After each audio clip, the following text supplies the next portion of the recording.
नमस्कार दर्शक बंधु जय जगन्नाथ आपणकर प्रिय श्री सिंदूर खेल अच्छी किसी जबरदस्त सेल आशा करुच्ची आज प्रोमोटी आपण मानक निश्चय भल लगे।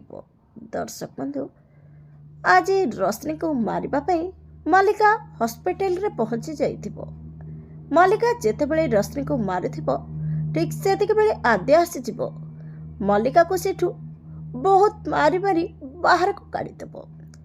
तापर रश्मि कहब आद्य को आज तू मते बंचई देलु किंतु मु भल भाबरे जानिची से एते शीघ्र जमा भी हार मानिबनी।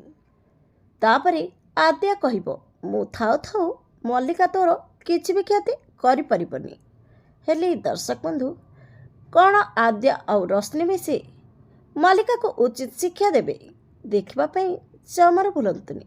आज राति 8टारे आपणकर प्रिय श्री सिंदूर खेल।